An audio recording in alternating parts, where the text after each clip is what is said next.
Bueno, buenos días. Aquí estoy otra vez. Vamos con un pasito más. Estamos estudiando exactamente lo mismo que ayer y el martes, es decir, las funciones definidas a trozos y su derivabilidad, sus puntos donde no es derivable, su función derivada, etcétera, etcétera. Pero el pasito nuevo que damos ahora es que a veces, sobre todo en segundo de bachillerato, os van a hacer trabajar con funciones que no están completamente definidas, es decir, que están definidas pero con algunos parámetros. Me refiero, por ejemplo, a esta que he puesto aquí en el ejemplo 1. ¿Veis esta función f de x? Me podían haber dicho que la función es 2x cuadrado menos x antes del 1 y aquí me podrían haber puesto 2x menos 3 o un medio de x más 5 o cualquier resta, cualquier función afín, ¿de acuerdo? Sin embargo, me dejan la a y la b ahí, dos parámetros un poquito ahí de incógnita, ¿no? Bien, pues se trata de averiguar cuánto tiene que valer esta A y cuánto tiene que valer esta B, es decir, si aquí voy a poner un 2 o un 3 o un menos 5, qué valor tienen que tener estos dos parámetros para conseguir que esta función sea derivable en todo R. Es decir, el enunciado es: determina los valores de los parámetros A y B para que la función f, que te doy aquí, sea derivable en todo R. Bien, bueno, esta función ya hemos visto definida en dos trozos. Entonces, ¿cómo se estudiaba? Acordaros de ayer. Tenemos que estudiar tres cosas: A, B y C. ¿Qué estudio en A? El dominio. Me aseguro o miro dónde estoy trabajando. Y yo veo que hay un trozo que trabaja de menos infinito a 1 abierto y otro trozo que trabaja desde 1 cerrado hasta más infinito. Es decir, que mi dominio al final es todo R. Bien, vamos al B. ¿Qué teníamos que estudiar ahora? La continuidad y la derivabilidad en los trozos. Me olvido del punto crítico y hago los trozos, es decir, estudio de menos infinito a 1 abierto y de 1 abierto a más infinito. ¿Qué pasa en menos infinito 1 abierto? ¿Qué pasa en este intervalo? Pues que la función es 2x cuadrado menos x, ¿no? Y esta función es una parábola, es decir, es continua y derivable, porque es función polinómica de segundo grado, pero bueno, al fin y al cabo polinómica. ¿Qué le pasa a la función en el trozo 1 más infinito? Pues en 1 más infinito la función f vale a x más b y esto es una función polinómica de primer grado, una función afín, ¿vale? Luego es continua y derivable también en 1 más infinito.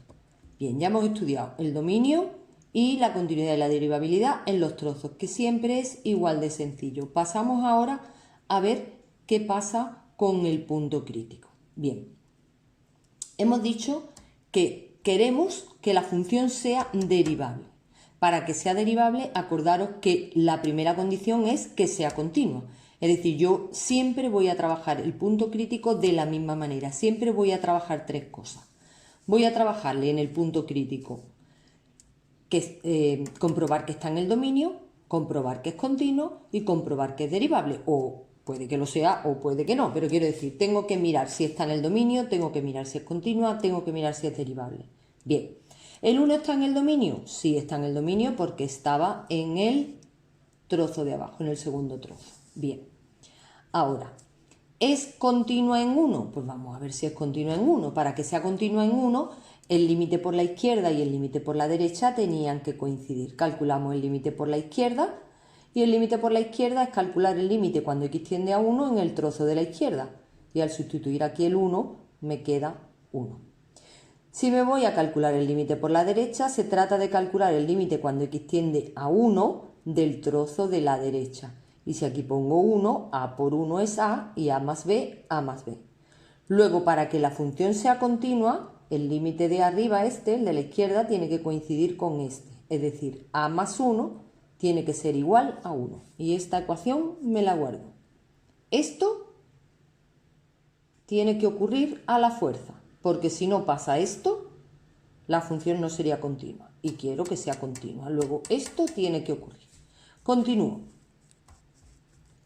¿Qué más tiene que ocurrir? Tiene que ocurrir porque yo quiero que sea continua en el 1 y también quiero que sea derivable en el 1. Luego, ¿qué tiene que ocurrir ahora? Tiene que ocurrir que su derivada por la derecha y su derivada por la izquierda sean iguales. ¿Cuánto vale la derivada por la derecha y cuánto vale la derivada por la izquierda? Bueno, pues como siempre, acordaros, vosotros vais a coger vuestra función que os da el enunciado, vuestra función f, y vais a derivar los trozos. Vamos a derivar este trozo y vamos a derivar este trozo. El 1 no lo vamos a colocar, es decir, como siempre, la pongo aquí aparte, aquí, esta vez. Derivamos el trozo de la izquierda, que es 4x menos 1, y el trozo de la derecha, que me queda a.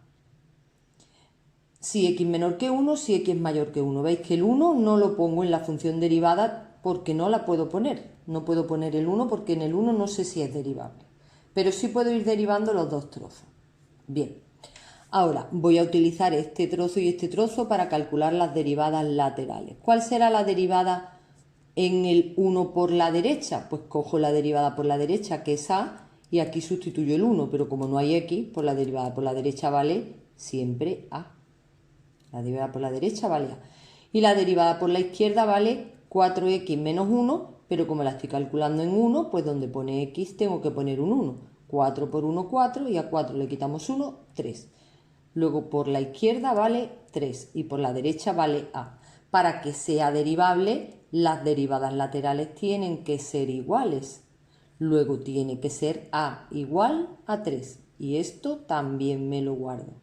Si yo uno ahora la condición que me ha salido para que sea continua y la condición que me ha salido para que sea derivable, pues resulta que tiene que ser la A3 y la B, pues si aquí pongo el 3, porque la A dice que vale 3, pues si aquí pongo el 3, pasa para acá restando, y 1 menos 3, pues resulta que la B vale menos 2.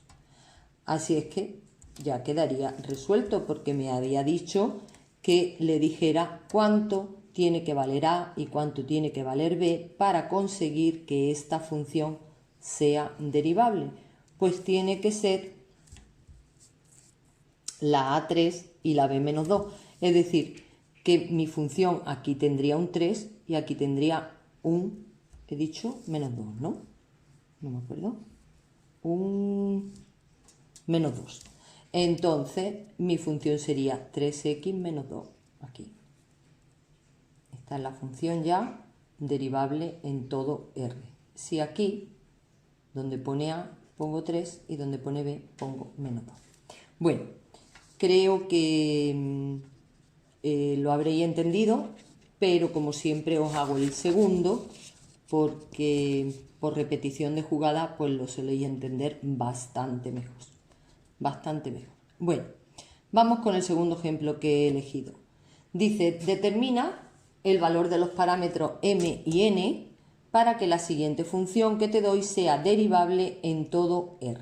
La función ahora la llaman h, o la he llamado h, y también tiene otra vez dos trozos. El primer trozo es una polinómica de tercer grado, antes del 0, y el segundo trozo es una polinómica de grado 1, después del 0. Bien, ¿qué vamos a estudiar? Siempre el A, el B y el C.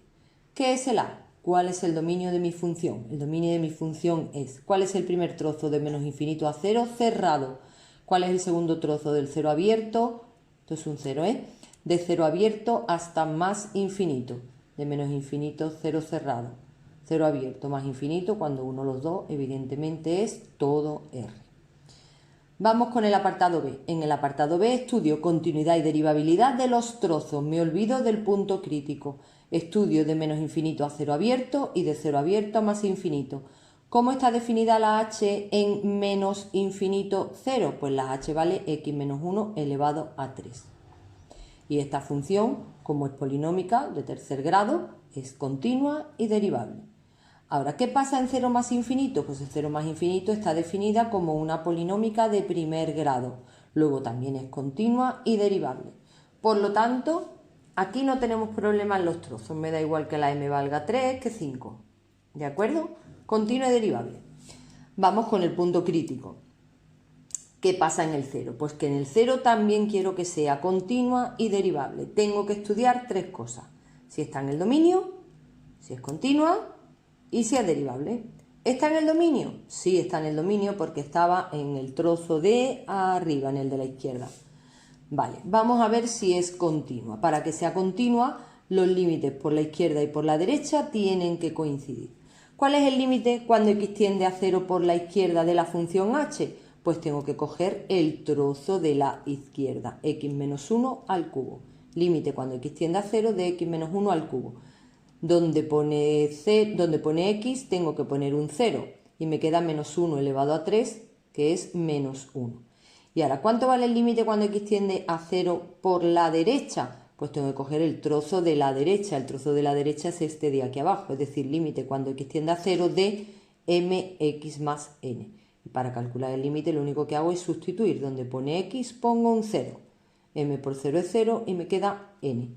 Como quiero que sea continua, el límite por la izquierda tiene que coincidir con el de la derecha, es decir, tienen que ser iguales. Así es que n tiene que ser igual a menos 1. Y esta condición me la guardo. Ya sé que la n vale menos 1, pero todavía no hemos averiguado el valor de m. Continuamos. ¿Qué es lo tercero que se estudia siempre del punto crítico? Pues la derivabilidad. ¿Cómo voy a conseguir que sea derivable en el cero? Pues consiguiendo que su derivada por la izquierda y su derivada por la derecha coincidan. ¿Qué hago para calcular la derivada de la izquierda y la derivada por la derecha? Pues tengo que buscarme, como siempre, mi f'. Cojo la función de antes, si recordáis, esta de aquí, y en los trozos, sin contar el 0, que aún no sé qué es punto crítico, en los trozos sí puedo derivar. Es decir, para x menor que 0, ¿cuál sería la derivada de esto? Esto es una potencial, sería 3... se pondría delante por x menos 1 elevado a 2, por la derivada de lo de dentro que es 1, ¿vale? 3 por x menos 1 al cuadrado sería su derivada. Y la derivada de esta de aquí abajo sería m. Entonces mi f' es esta, ¿de acuerdo? Esta de aquí. Bueno, pues utilizando estas f' puedo hacer la derivada por la izquierda y por la derecha. ¿Cómo hago la derivada por la izquierda del 0? Pues cojo a la izquierda del 0, que es el trozo de arriba, y aquí, en su derivada, sustituyo el 0. Donde pone x, tengo que poner 0. Y me queda entonces menos 1 al cuadrado. Menos 1 al cuadrado más 1. Más 1 por 3, 3. Luego la derivada por la izquierda vale 3. ¿Cuánto vale la derivada por la derecha? Pues me voy a la derivada por la derecha, que vale m. Y si aquí no hay ninguna x, no tengo que sustituir nada. Luego el valor de la derivada es m. Y como quiero que sea derivable, pues su derivada por la izquierda y su derivada por la derecha tienen que coincidir, tienen que ser iguales. Por lo tanto, tiene que ser m igual a 3. Ya tengo la condición de continuidad y la condición de derivabilidad. Y automáticamente me dice que la n vale menos 1 y que la m vale 3. Y ya lo he averiguado. Con lo cual, si yo aquí pusiera 3x menos 1, me saldría una función continua y derivable en todo f. Y ya está. Eso es todo. Y muchas gracias. Hasta mañana o hasta el lunes. Gracias.